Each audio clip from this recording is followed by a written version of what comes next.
Ah ouais. Parce qu'il y a une nouvelle donne. Et c'est quoi cette nouvelle donne? Ils sont plus dans le beurre? Non, c'est pas ça. C'est que c'est la finalité. Vous savez, en politique, la finalité est très importante. Bien. Et il voit que le bout du tunnel est devenu, entre guillemets, excusez-moi du terme, un cul-de-sac. C'est qu'on ne sort pas de l'autre côté. Qu'est-ce que je veux dire? Il faut voir quels sont les gens qui sont là et qui sont en train de dire qu'ils ne sont pas d'accord. C'est la coalition de la Sanakouyaté. Il faut savoir que, et j'en parlais hier dans l'autre émission, on n'est pas gelé les polémistes, j'ai dit, il y a des gens qui ont soutenu le CNRD et qui ont soutenu les actions du CNRD parce que justement ils se disent que le CNRD est tourné face aux grands partis politiques. Ce sont le RPG, c'est l'UFDG et l'UFR. Et que justement si ces partis-là ou alors leurs leaders sont éliminés de la course, ils peuvent avoir des chances de gagner. Mais vous savez, s'il y a le RPG, l'UFDG et autres, par exemple, quand vous prenez parmi ces partis, ces micro-partis-là, il y a le plus fort, c'est le PDN. Pourquoi je dis c'est le plus fort sur la base des résultats qu'ils ont obtenus depuis 2010. Je ne vois pas. Oui, mais est-ce que sur ce chemin, tu ne vas pas rater? Non, parce que Faya aussi te dira qu'il a été, le BL a été la plus, si vous voulez, la formation politique qui est venue en troisième position. Non, moi je parle des chiffres. Oui, mais Kouyaté c'était quelle année? 7% en 2010. Bien. Et de toutes les élections qui ont été... Rappelez-vous que Faya était dans le parti de Abessila. Bien. Voilà, donc il était déjà là, il était sur le terrain. Je dis que depuis de 2010 à 2020, celui qui a le plus gros score quand on réunit les élections, mis à part les trois mastodontes, c'est bien Kouyaté qui a eu 7%. Donc il se dit que c'est possible pour lui, si les autres ne sont pas là, de gagner. Vous savez, si les autres sont là, c'est compliqué. Le dernier de la classe, on ne peut pas tricher pour lui jusqu'à faire de lui le premier de la classe. On peut l'aider quand même à avoir... Merci, on peut l'aider quand même à avoir la moindre. Mais s'il n'y a pas le premier, il n'y a pas le deuxième, il n'y a pas le troisième, si c'est entre eux redoublant, on peut dire par je ne sais quel truchement, il peut devenir premier parmi les doublants, parmi les redoublants. Donc, parmi les paresseux, il y a toujours des gens qui sont bons dans la médiocrité. Alors, le PDN fait partie de ces partis-là. Sauf que il y a la donne qui est en train de changer. Parce qu'il est plus clivant. Il y a quelqu'un de tous ceux qui sont là, personne n'est de sa trempe. Sauf qu'il y a quelqu'un de sa trempe qui est arrivé récemment. Vous savez, à un moment donné, des suspicions étaient là. Bon, avec ou sans fondement. Cabinet Komara avait répondu à cette question sans véritablement préciser est-ce qu'il était le candidat du CNRD. À un moment donné, il a été question de Siakabari. Mais c'est des gens pour lesquels c'est compliqué de tricher. Il y a François Fall qui est venu, qui est à peu près au même niveau en termes de carrière diplomatique que Lansana Kouyaté. Donc c'est quelqu'un qui peut changer la donne et qui est moins clivant. Et non, même au niveau politiquement que Lansana. Bien. Il peut le dépasser. Hein. Non, il y a débat. Aujourd'hui, d'accord. Aujourd'hui, bien. Les chiffres Kouyaté est devant lui. C'est la nouvelle donne. Ça c'est clair. Là, si c'est les chiffres quand même. Il ne faut pas qu'on dise. Moi, je prends les chiffres. Ça se discute pas. C'est implacable. Les chiffres, l'autre a eu 0% ici, il s'est présenté, ça s'est passé devant tout le monde. Dans le même temps, même élection Kouyaté a eu 7%. Après, il a vendu son parti à Alpha Condé pour être ministre. Mais ça fait plusieurs années aussi. Il n'a pas vendu.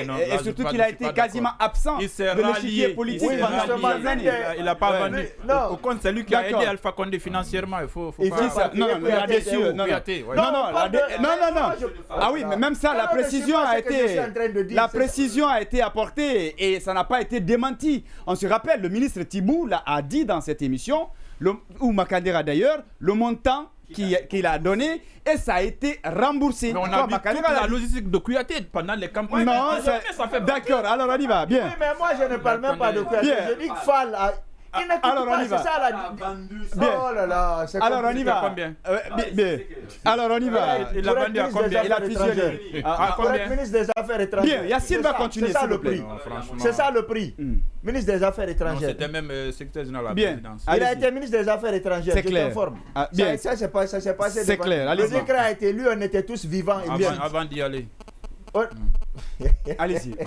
Donc je dis que quelqu'un d'autre est arrivé et qui est politiquement de la même trempe que Lansana Kouyaté. Et qui pourrait lui voler la vedette donc. Oui, et qui est moins clivant. Parce que François Fall, il y a moins l'étiquette ethnique sur lui que les autres grands leaders de ce pays-là, qui est donc moins clivant. Et ce qui effraie, c'est qu'avec ce décret où Mamadi Doumbouya a pu nommer tout le monde, c'est à peine s'il ne prend pas un décret pour dire demain le soleil ne doit pas sortir, parce que c'est lui qui nomme les gouverneurs et c'est les gouverneurs là qui nomment les chefs de quartier. Donc il a la main sur tous,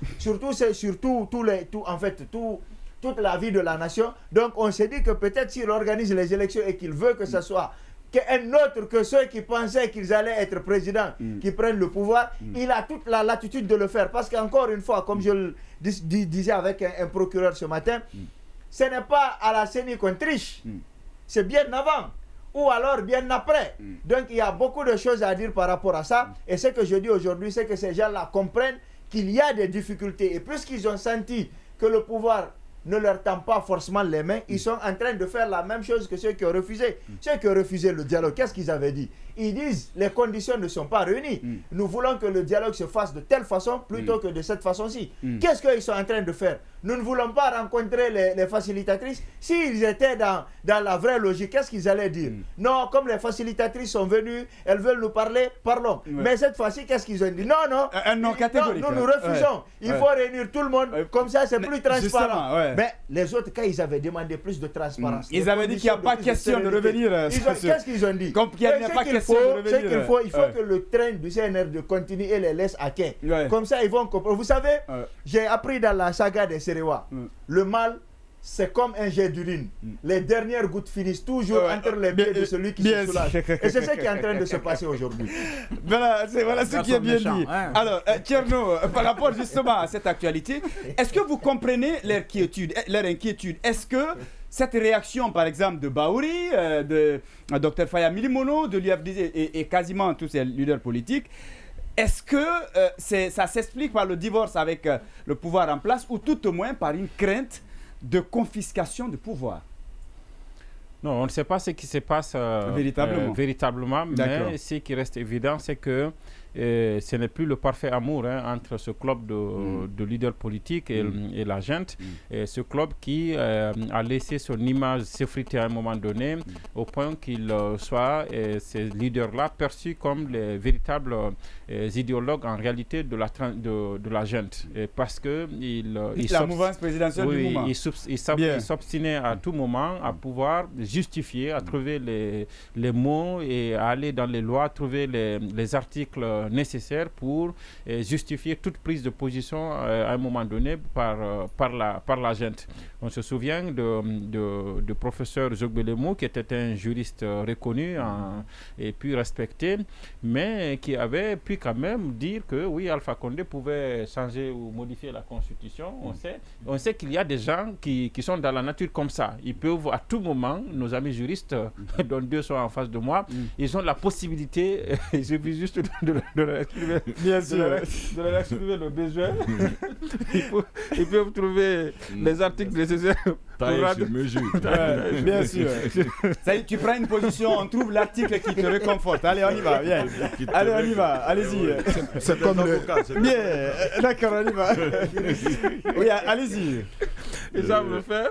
Donc, en réalité, ces leaders politiques-là, qui sont des grands leaders, Lansana Kouyaté, c'est quand même un ancien Premier ministre, c'est quand même quelqu'un qui a eu une représentation au niveau de l'Assemblée, même si elle n'était pas grande. Et ça, je ne suis pas d'accord quand on dit que ça ne pèse pas lourd. Non, le PDN, c'est un grand parti quand même, ça fait partie des rares. Quand les grands ne sont pas là. Oui, c'est ça. Mais c'est le grand des petits. Non, c'est le petit des grands. Bien, il va terminer. C'est le petit des grands et le grand des petits. Est-ce que tu peux le laisser aller pour ces idées? Bien. Je pense qu'il faut que les acteurs dont nous parlons tous les jours méritent qu'on leur accorde respect et considération. Je sais que Yassine le fait tous les jours. Et je dis une fois encore que ce n'est pas la dernière formation politique quand même. Et pendant 10 ans, il est quand même sur la scène politique en tant que PDN depuis 2010. Et quand on parle de Faya Milimono, quelqu'un l'a rappelé, à un moment donné, il était quand même logiquement la 3e ou la 4e force politique, le BL. Ensuite, les autres. Ce sont de grands partis tous. Mais à un moment, ils ont comme institué une sorte de mouvance. À un moment donné, les Cellou, Sidia et autres là, ont été vus comme l'opposition.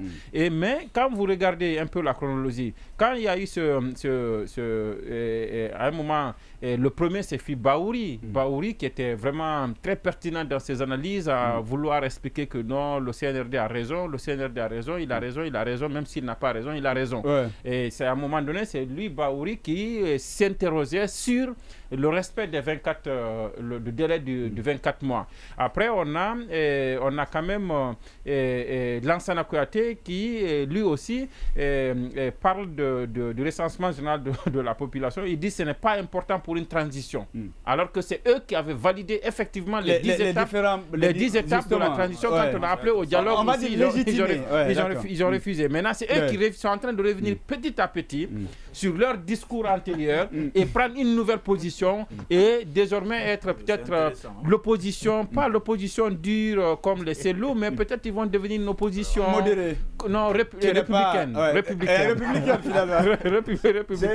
Mais ils sont en train quand même, on sent quand même qu'ils sont en train de revenir un peu sur tout ce qu'ils ont dit au préalable. Et aujourd'hui, c'est arrivé à un tel point que vous voyez quand les facilitatrices ont dit qu'elles font, Dr Bakale en réalité dit qu'elle fait le pas pour aller discuter de cette question du décret du président avec les partis politiques. Vous voyez bien que ces partis dont nous parlions tout à l'heure ont fermé la porte. Bien sûr. Mais il y a quand même eu d'autres leaders aussi qui étaient de leur club, notamment comment on appelle, il y a eu des petits partis qui ont été reçus par les Makalé, je pense hier ou aujourd'hui, qui eux ont joué, se sont prêtés au jeu. Donc ça veut dire que le fait que les Cellou et Sidia à un moment donné disent les règles du jeu ne sont pas claires, nous ne partons pas à un dialogue comme ça, ils ont été brocardés par les Kouyaté et les Bahouri. Ouais. Ce sont les mêmes Bahouri et Kouyaté qui disent aujourd'hui nous ne recevons pas les facilitatrices parce que on ne parle pas de ce sujet. Vous voyez bien quand même. Vous voyez bien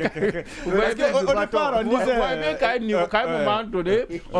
un moment donné, on ne défend pas en réalité les principes. Donc, sur la question, je pense qu'il y a juste à constater que de plus en plus, ces leaders-là sont en train de prendre leur distance. Et vous vous souvenez, quand on a eu M. Bahouri ici sur le plateau ce jour-là, lorsqu'il a estimé que je suis militant du RPG Arc-en-Ciel, il nous a dit quand même qu'ils sont en train de préparer un mémorandum qu'ils vont donc adresser au CNRD. J'imagine déjà le contenu de ce mémorandum qu'ils vont accorder. Mais la réalité, c'est qu'ils auraient dû commencer par ça. L'ensemble de la classe politique, notamment l'UFR, le PDN et tous les autres, comme ils ont pu le faire en 2010 face au CNDD, ils auraient pu concrétiser cette idée de force vive de la nation et parler d'une même voix, mettre en sourdine leur ego, leur intérêt partisan. On sait que ce sont des concurrents.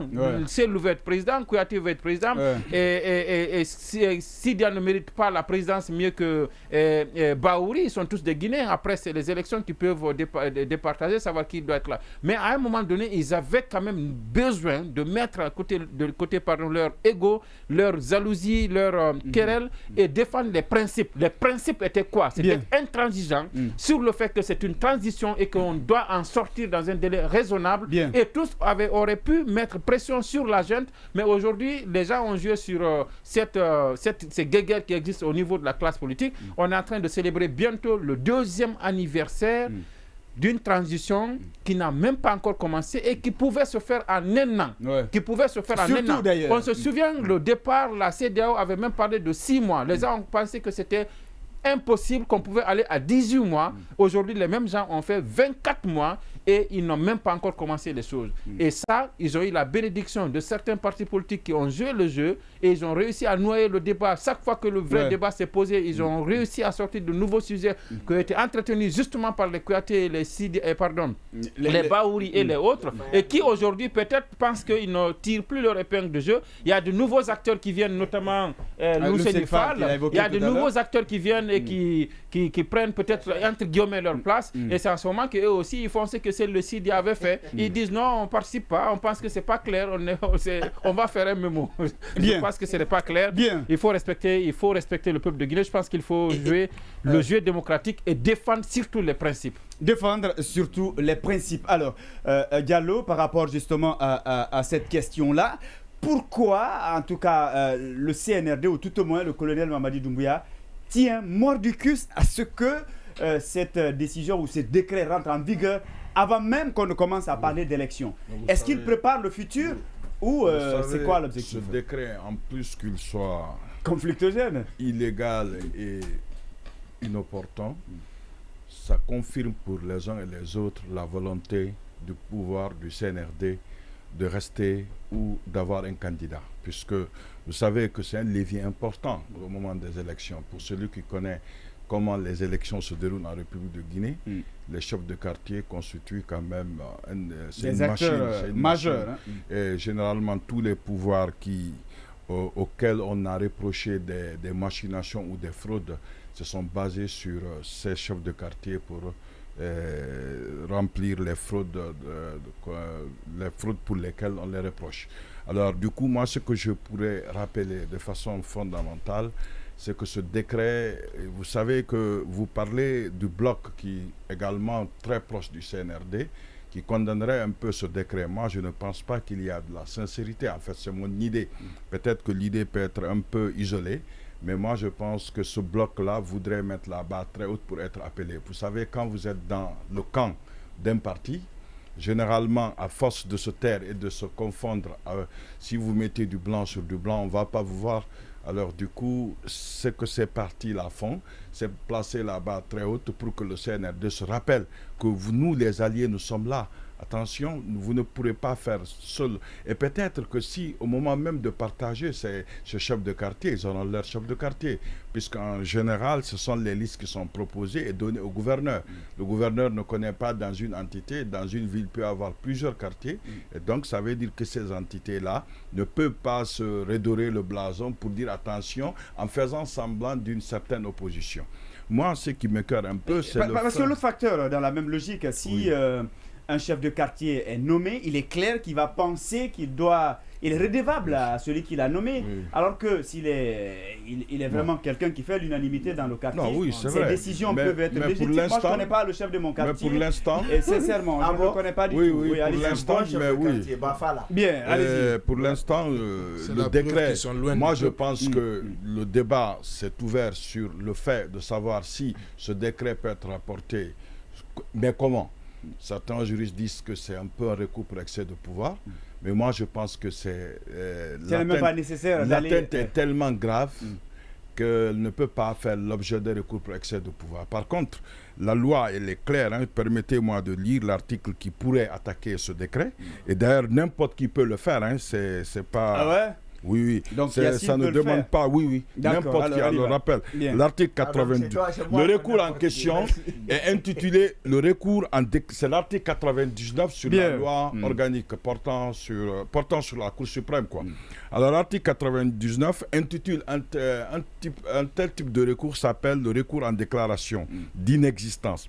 Alors, qu'est-ce que dit l'article 99 en essence?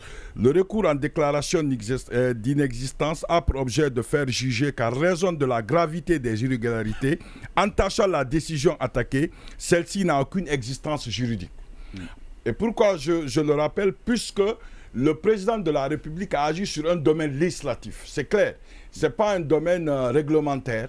Normalement, le président de la République agit sur les domaines des décrets. Le décret ne relève pas du pouvoir législatif. Et quand il va dans le domaine du pouvoir législatif, quand vous regardez la charte, cela lui est interdit.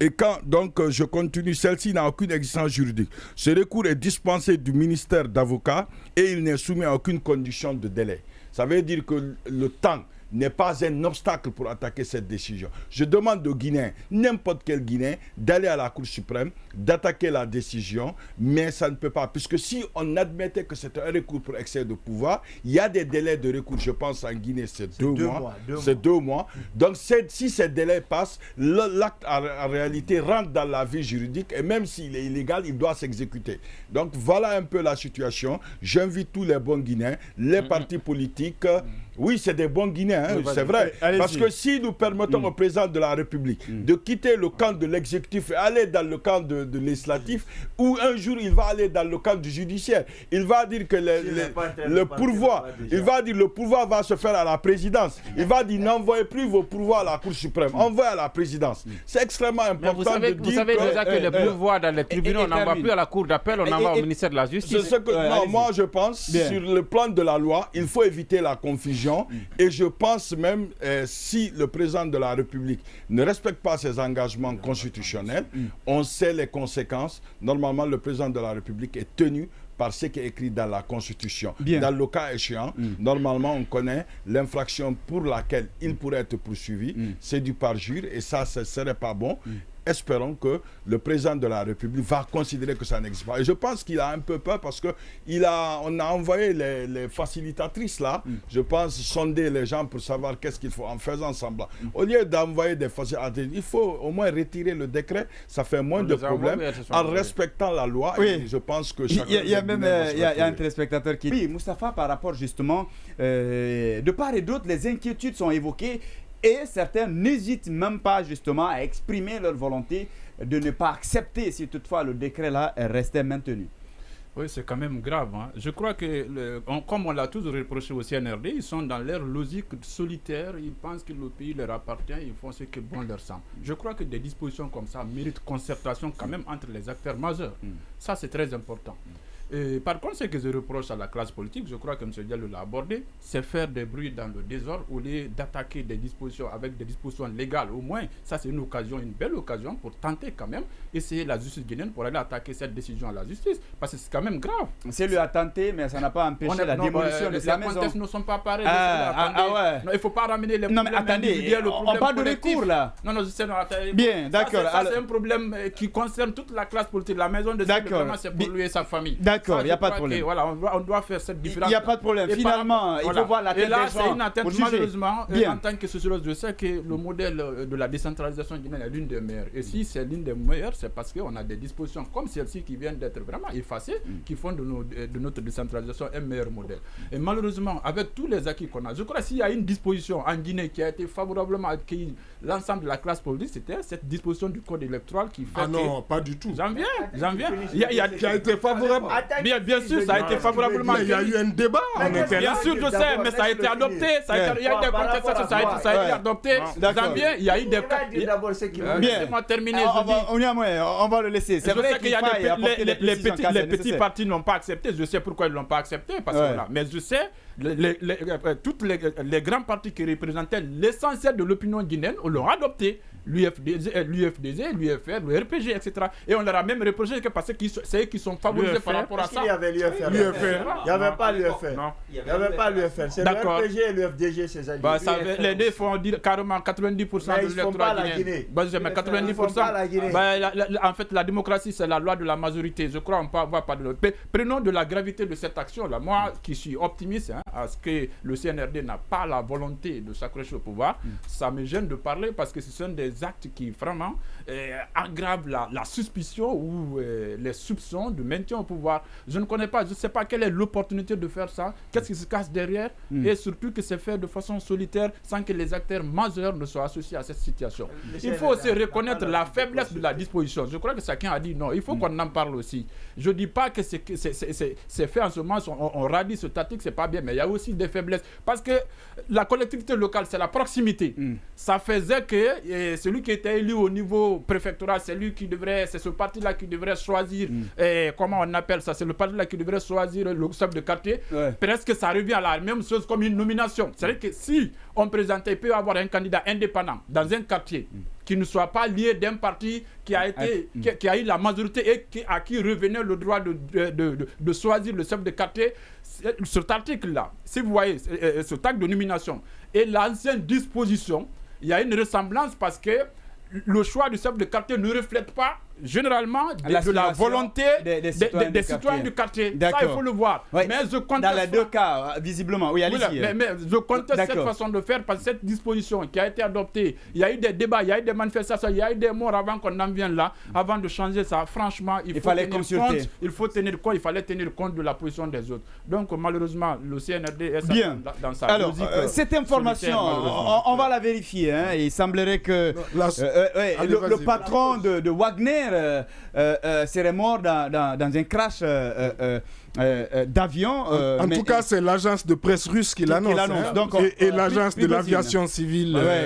Prigozhin. Donc, on va voir ça et après. Mais d'ici la fin de cette émission, je précise aussi qu'on reviendra dans la seconde partie de cette émission sur les sujets annoncés, mais également, on va dire un mot. Hier, on a parlé de la gendarmerie, du commissariat de Dapompa par rapport à ce manque de responsabilité pour apporter assistance, bien évidemment, à une famille qui a été victime d'attaque. Le commissaire a été convoqué hier, peut-être qu'on reviendra, et ça sous-entend déjà qu'il y a quand même une certaine volonté de changer les choses. Oui, bon, en tout cas, déjà, vous savez ma position sur la légalité, en tout cas, de ce... en tout cas, les aspects juridiques de ce décret. Je ne vais pas revenir sur effectivement ce que j'avais dit et ce que Diallo a aussi évoqué.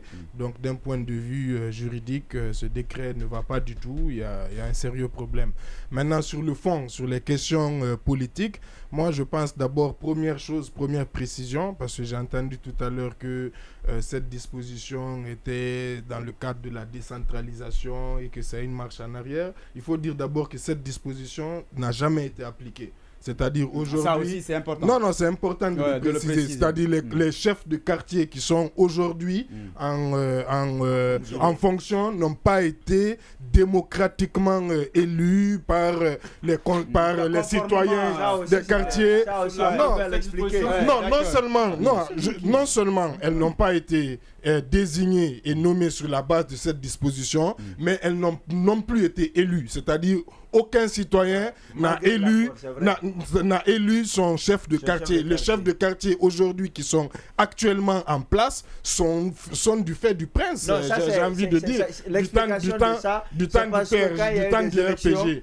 Donc qu'il y ait explication, permet qu'il y ait explication ou pas.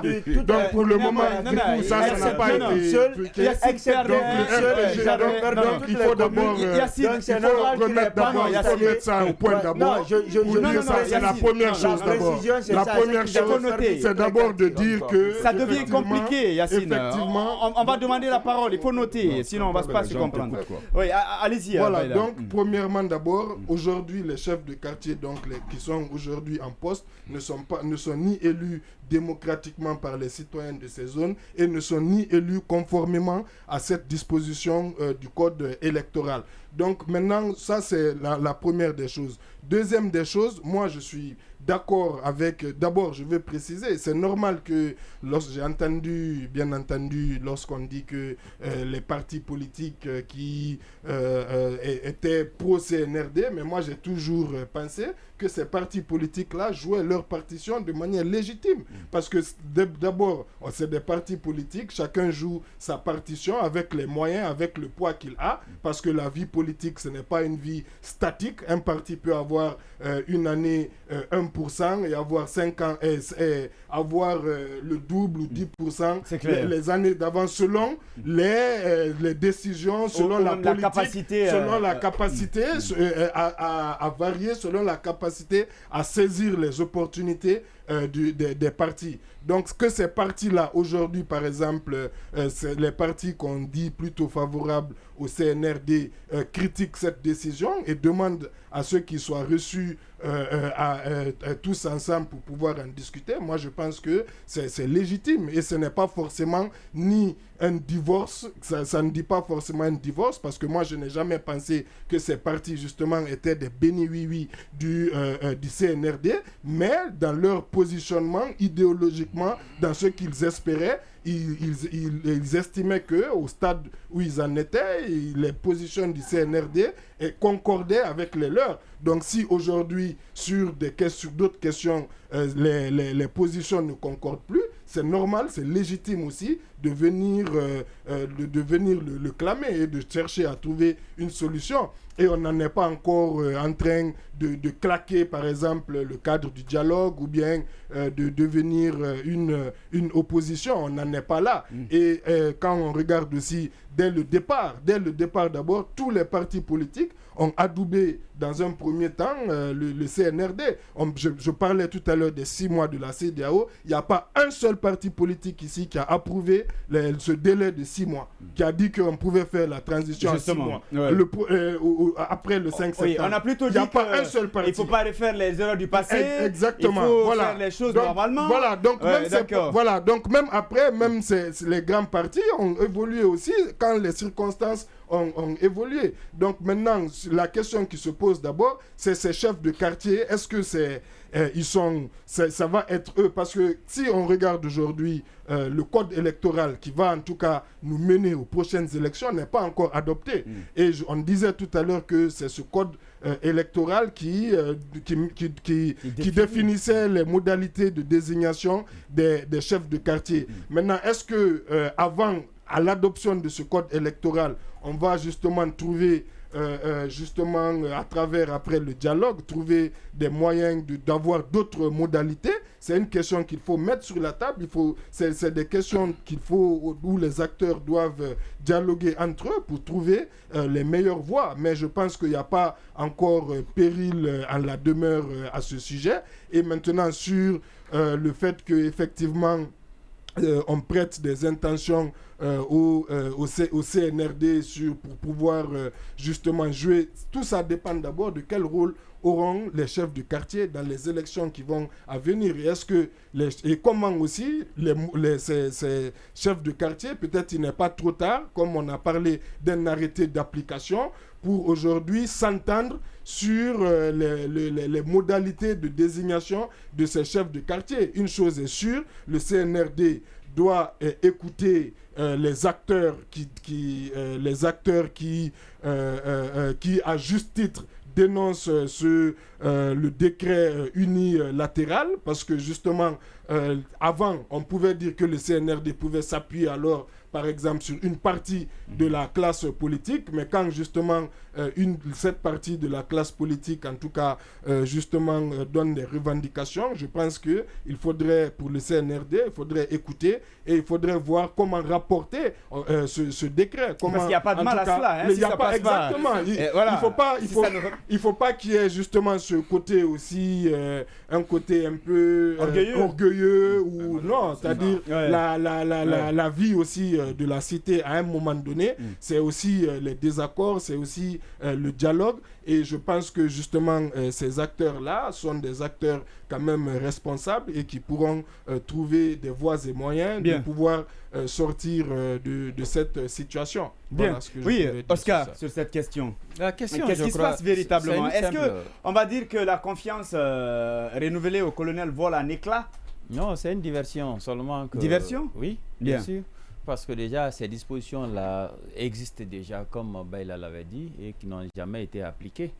Et aujourd'hui, quand nous remarquons, c'est le CNRD qui est au pouvoir. Ils ont décidé à ce que dans toutes les sous-préfectures, que ce sont les militaires qui soient, les militaires, gendarmes ou bien policiers qui soient sous-préfets, dans les préfectures que ce soit ceci, et jusqu'au gouvernorat. Mais j'avoue aujourd'hui qu'il y a des sous-préfectures aujourd'hui qui n'ont pas de sous-préfet. Ils n'ont pas de maire. Délégation spéciale, la force, parce que déjà le ministre de l'administration du territoire avait même donné un délai à cette date qu'il va essayer de placer, de mettre les délégations spéciales dans toutes ces communes-là. Mais aujourd'hui, il y a même l'incapacité d'appliquer cela. Donc je crois que c'est une diversion, parce que le régime qui est issu d'une élection, qu'on disait un gouvernement normal, a eu du mal, avec même l'appui, avec même l'accompagnement de certaines formations politiques qui en tout cas représentaient une grande majorité de la population, de l'opinion, à savoir, je dis bien UFR, UFDG, le RPG Arc-en-Ciel. Mais ils n'ont jamais pu appliquer cela. Je prends l'exemple sur au moins dans une localité. Chez moi, à Baro, c'est difficile que le gouvernement impose un président de district. C'est très difficile, l'application est très difficile. Donc je dis que c'est une diversion. La diversion est son devoir. D'abord, au début, un changement de veste ou bien de langage, de discours sur certains leaders aujourd'hui, ce n'est pas étonnant. Parce que eux pensaient que le CNRD, les militaires, les forces spéciales sont allés au mouroir pour leur donner à emballer le pouvoir. Mais dès qu'ils ont su que ce n'est pas le cas, c'est la raison pour laquelle ils sont en train de changer la donne. Et le premier combat devrait tenir comment? Depuis, au début, le CNRD a proposé une charte que personne ne savait qui l'a rédigée et c'est comment. Il nous a imposé une charte, on l'a accepté. Ouais, ils l'ont accepté. Personne n'a levé son petit doigt. Pourtant, je pense que la formation... Non, attention. Il y a beaucoup de... Non, mais c'était pas suffisant. La formation des acteurs politiques. Avoir un parti politique, l'objectif, c'est au moins conquérir le pouvoir. Si nous sommes dans une période exceptionnelle, au moins que ces partis politiques soient un contrepoids pour au moins ceux qui sont en face d'eux, qui est le CNRD. Mais si on les laisse faire tout, au niveau de conseil, j'avais dit ça ici, au niveau du Conseil national de transition, au CNT, bien sûr, les personnes ont été proposées. Et la présidence du CNT, normalement, au moins qu'on se batte, qu'on voit vraiment qu'ils sont battus. Mais quand on passe à l'époque, personne n'a levé son petit doigt. On pensait qu'au moins chacun pouvait envoyer son neveu, sa cousine et sa nièce de ce côté. On les a laissés ainsi faire.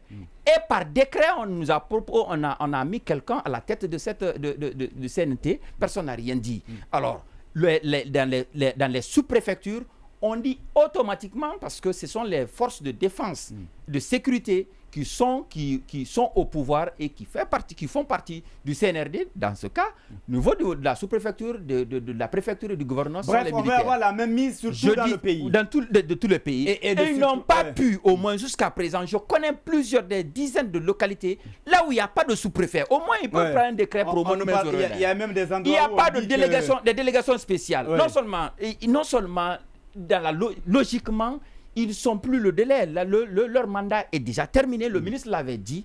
Mais ils n'ont pas pu encore mettre quelqu'un de la place. Parce que l'autorité avait proposé même certaines personnes dans les localités. On le dit non, c'est des personnes de caste. Non, il n'est pas autochtone. Il y a ceci, il y a cela. Ils ont même du mal à mettre ça là en application. À plus forte raison des chefs de quartier. Je dis, pense bien. Il faut qu'on pense réellement, il faut qu'on se soucie de l'essentiel. Ça, c'est de diversion pour au moins essayer. Parce que déjà, n'oubliez pas qu'il y avait deux côtés. Parce que Baïla disait que c'était légitime ceux qui pensaient pro-CNRD et anti-CNRD. Ceux qui soutenaient toutes les actions du CNRD, c'était légitime. Non, mais attention, une transition, chaque fois que ça prend du temps, on essaie de comprendre réellement plus ça prend du temps, plus ça devient compliqué. Il y a des problèmes. Mais c'est ce qui est en train de se passer comme ça. Ceux qui l'ont soutenu pensaient peut-être que quand on a réussi à mettre les vrais leaders, les leaders charismatiques qui représentent beaucoup dans l'opinion, on a essayé de les mettre hors du jeu pour le moment. Ils pensaient peut-être qu'on pouvait les emballer avec un cadeau, emballer très bien le pouvoir, on l'a donné. Mais au fur et à mesure qu'on continue, parce qu'on est en train de parler, on est en train de fêter, préparer la grande fête avec toute pompe de l'an 2 de la prise du pouvoir du CNRD. Donc tout ça là, ça veut dire quoi? On a connu des transitions de 6 mois, des transitions n'excédant même pas 1 mois, 24 mois. Mais nous sommes à plus de 24 mois aujourd'hui, peut-être dans quelques jours, 24 mois, c'est qu'il n'y a pas de lisibilité ni de visibilité. Donc tout ça là, ils doivent essayer, parce que la Guinée aussi c'est encore commun. Quand c'est chaud, les gens se regroupent sur une même opinion. Parce que tant que ça va d'abord, chacun va de son côté pour essayer de voir à quel bord ça va se...